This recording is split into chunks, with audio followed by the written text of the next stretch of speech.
yeah, and I'm the owner of this 1955 Porsche Speedster. When this was brought in, I heard that there was an interesting founder story. So, can you just let us know how you came across this Speedster? So the car was actually having, and when we found it, was having the brakes done, which is interesting for a car that doesn't work, but or drive or run. But I guess having a car that stops is the most important before it can go. And we didn't pay very much for it because it was 12 different colors, and took it home and literally power washed the dash off and uh, pulled the engine and do we had to do to get it back up and running again. And at their core, they're not too dissimilar from a Volkswagen Beetle or Bus. I mean, really, really similar. A lot of the parts are even interchangeable. And we got it running again. We didn't restore it for quite a few years. We just sort of drove it around as a I don't know, rust bucket. That's not the right term, but it was mechanically sound, but unpainted. You almost kind of wish you didn't paint it because you could just take it anywhere. And now it's a little harder to do that. But yeah, we had the car as it was for a while, and then put it all back together and settled on black, which is always a nightmare to maintain and keep clean. But that came out really nice. Yeah. So, what was when you guys ended up restoring it, what was the restoration process like? So something that my father always liked to do, when something that I've always appreciated, is if you can avoid doing a full frame off. Well, there's no frame on this, but a full down to absolute frame restoration. Do something sympathetic and kind of keep the core of the car, keep what's there original, keep what is good there. Some floor mats and door panels and certain components of this car are cleaned up and kind of left as is as best we can. And so the restoration process was kind of sympathetic, and you want to preserve the car, because one of the worst things you can do with a car like this, in my mind anyway, is make it so good that it's better than it ever was when it came off the factory line. Because then why? You're just building a new car at that point. It's old for the sake of being old. So Yeah, absolutely. And so, is it hard maintaining it? Like, how do you maintain it and keep it in such beautiful condition? well, it's a car. It's meant to be driven. Um, a lot of people who have these cars don't, and that's tragic, because the whole point is that it's meant to be out in the world. My wife jokes, and somebody says, "Well, you just sits there and weighs the floor down," but that's not true. You have to maintain them and you have to keep them clean. But I mean, it's not really a whole lot to it. It's just keeping the garage and keep it covered when you're not using it. It's not a big deal. Right. But like anything else, I like to be driven. I mean, they're old, and you have to rotate the engine once in a while to keep the seals wet. And outside of that, I mean, they're pretty durable. They were originally sold. Any of these cars were originally sold as a World War II recovery car, and imported around the world and imported into America. And they were cheap sports cars, and America fell in love with them because they were fantastic. And I mean, I think there was a black Speedster in Top Gun. I think it was a Speedster, but the Maverick drove, or it might have been the girlfriend. I don't remember who drove the Speedster. But the people love these cars, and when they originally came into this country, they were inexpensive, nicer looking Volkswagens. They weren't that different. Right. And now, of course, they're something completely different, because they've taken on a sort of Art Deco elegance that is not really found elsewhere in the car world. I think in the early 50s, as pronounced as this as an import. Mm-hmm. Right. And so, we usually ask when we're displaying these classics to give it a little background on like your history with the car, or just the history of the car in itself. And I think I remember reading that this is a 1955 Pre-A. Mm-hmm. So, to anyone that doesn't understand what a Pre-A is or doesn't know what a Pre-A is, can you kind of describe that for us? Ah, goodness. So with early 356 Speedsters, for anyone who doesn't know, the model 356, as near as for what I believe is the 356th iteration or design idea, is sort of how Porsche uh, came out with their early design concepts. Mm-hmm. So like a 914 was their 914th idea. So not everything makes it into production, I guess, is kind of how they do it. Right. Um, but so there's you with speedsters, for example, they made 1,234 or 35, depending on who you talk to. And I guarantee you, the guy who cares the most is the guy who thinks he has that 1,235th speedster. He cares more than anybody. But you have your pre-A and then A, B, C's, and then there's also D's, and they're just slightly different models of the car, model years. I forget what the actual year breakdown is, but a pre-A has a certain cutoff, somewhere in the 50s, and then it goes to the A cars and the B's, C's, and D's, and so um, they made speedsters, I believe, for pre-A's and A's, and they stopped making speedsters. At some point, they switched to the D Roadster, which had roll-up windows. This doesn't. Has little side curtains that kind of clip in, and if you're actually out in the rain, it's just terrible because if you ever get caught in the smallest little storm, the roundness of the windshield causes the water just to hit you right in the face. Oh no. So don't take it out in the rain. It's great. Check the weather report. But it's just model years like anything else. Mm-hmm. Yeah. And as far as the history of the car goes, we don't know much about it prior to us acquiring it. I mean, we think it sat in a barn for an actual barn for decades at some point. But since we've had it, we've taken it to California, taken it to a couple shows down there during Auto Week, Carmel by the Sea. Never taken it to Pebble Beach or anything, although as a coach built car, technically it would qualify. It's just not something I've ever done. Mm. Had it to Forest Grove, Concours to Elegance multiple times, where it always does exceptionally well because, like I said, it's a sympathetic restoration. It's correct. Yeah. And with the exception of these guys right here and the emblem hubcaps, which come off and can be swapped out for the moons and the glass in about 3 minutes if you want to. It's a 100-point car in terms of everything being where it's supposed to be. Mm-hmm. Some stuff was left off intentionally. A lot of these cars have bumper guards. We chose to leave them off, and they were an accessory. Mm-hmm. And so we simply chose to leave them off, even though it came with them, because, well, it didn't look quite right having them. So it looked better with less. And so, the history of the car is really what you make of it. The most important thing with any of this stuff is their cars. They're meant to be driven. Yeah, absolutely. And so it seems like you have some sort of like sentimental attachment to it, or I don't want to say attachment, but like what does this car mean to you? Is this what started your love for Porsche? Do you have any like fond memories of being inside of the Speedster? It's not so much Porsche in general. I'm saying that sitting in a Porsche space talking to a Porsche person. Of course, you want to hear all about Porsche. No, Audi is where it's at. No, it's not about necessarily about Porsche. It's about kind of your love of preserving a portion of history, preserving a time capsule of sorts. I mean, my father has a '34 Cadillac, and he loves it, and it's fantastic. And you get into that car, it is really like a time capsule because the seats are original, and the headliner is original, and you look at the dash, and you have these very elegant numbers that you almost can't even read because they're so stylized, and that's what you have for the speedometer.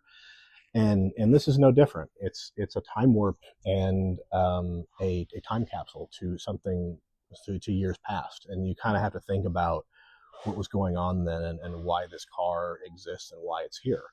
So it's not so much a love for Porsche. It's just a love for sort of automobile history in general. And to say I'm sentimental about this car is probably genuine. I mean, it means a lot. I built it. I built it with my dad. It's I mean, how many people get to say they built a car with their father? Right. I mean, that there is that aspect to it. It's you kind of look at one of these and you kind of fall in love, and you'll find another car and something else different, and you'll love it different. It's never quite the same. Yeah. So I can say that it definitely means a lot to me. But it's more about the preservation and the history and kind of the passion that goes into the process and the journey than it is about the object itself. Because the object is an object. The memories are what matters. Exactly. It's when you have something that you've been in, and you can look at a picture on the wall, look back in your mind, and you go, yeah, I went there and I did that, and it was with someone I loved, and it was with. That's what's really important. Yeah. At the end of the day, a car is a car. So.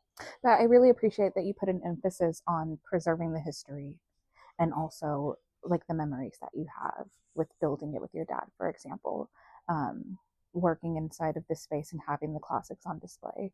I find that one, I think it is important to preserve the history of such a beautiful vehicle, and the evolution and where it started versus where it is now.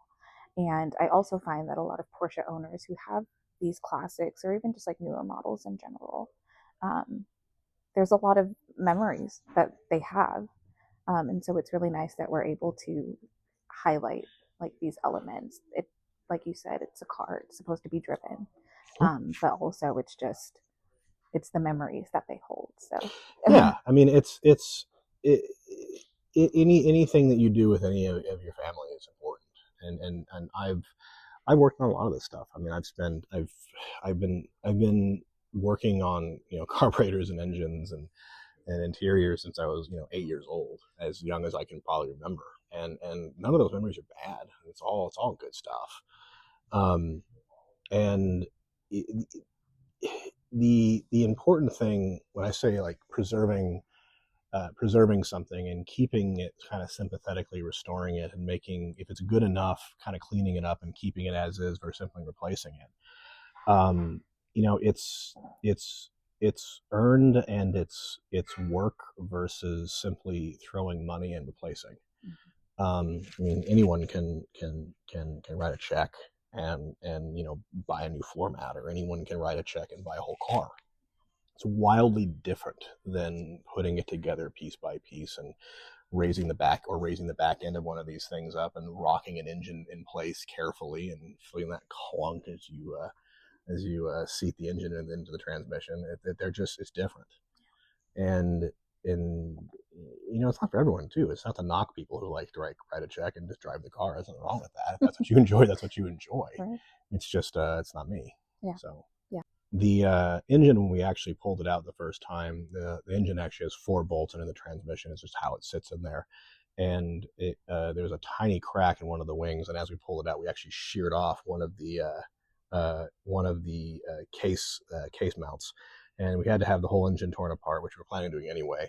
And we had to have that case welded and fluxed back together so it would be back to its original strength. We made sure to preserve that because we wanted to make sure we had the right motor in there. Not to say we didn't hop up the motor a little bit inside, because these cars when they were new, they didn't have a lot of power. So we, it's a bore kit and slightly larger carburetors. I mean, nothing anyone wouldn't do, but at the heart of it, it's anything you do to these cars that is period correct, and is something that someone would have done a few years later is, in my mind, great. Slightly larger cylinders and things like that. But allegedly they all match. I just don't know off the top of my head what it is. Yeah. So another question that I had. Sure. When the car was being delivered here, and sure. it was being pulled in, right off the bat, people were inside of the windows looking and coming in to see this. And that's not the intent. I mean, I'm not driving it around because I want attention. Drive around because I like it. I was actually I went down to funny story, funny fact. Cup holders, the first commercially available cup holders in a car in production in America were in a 1989 Dodge Caravan. Hmm. That was the first time cup holders were ever in a car. No cup holders in this car, obviously. Mm-hmm. So what I do if I want to have a cup of coffee is I go to Starbucks or something, get that little stupid paper four. You just set it that four carrier. You just set it in the seat, and you kind of hope it doesn't fall over. And if it does, it does because who cares? It's a car. Shit happens. But I'm walking out of Starbucks, and there's a guy who pulled up in a got a some kind of late model, probably 2019, somewhere in there, Porsche GT 911, big wing on the back. You can tell by driving. I'm not going fast is fine. This ain't doing it. I mean, 60 is about it. I mean, it's they call it a Speedster, but it's from 1955. It's a cheap import. It's not fast. But I mean, you can make them fast. Yeah. I mean, you can race spec them out, and they'll go around the racetrack just fine. This one ain't doing that. Yeah.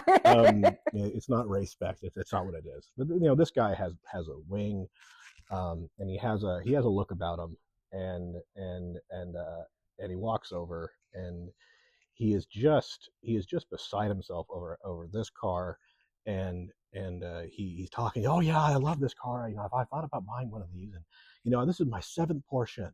And his wife's standing there, and I don't know. I've been trying to get on this list, and to get this new 911, but not gonna get anyone to Porsche to call me back. And I'm just a jackass. And I look at him like, I have my cup of coffee here, and I look at him, and I go, well, you must just not know the right people. And I take a sip. And I have my coffee, and this guy goes, "Oh, I don't understand why." He doesn't get that I'm just being a dick. He doesn't get it. And his wife does though, and she starts laughing, which is probably not the best thing. But it's I wasn't even trying to be funny. I don't know what got into me, but I mean, because he just couldn't get over this car, and here he has like the fastest car I think I've seen on the road. Yeah. And so like if you talk about it being attention or leaving you alone, I mean, we'll come talk to you about it, but that's okay. I mean, it's the whole point of this is to ask questions. Talk to me about it. Ask away. It doesn't do nothing like this does any good sitting in a garage not being shared. It's the whole point. Mm-hmm. So I've never been bothered by it. It's like I said, if you're out and about with something like this, go talk to the person, say hi.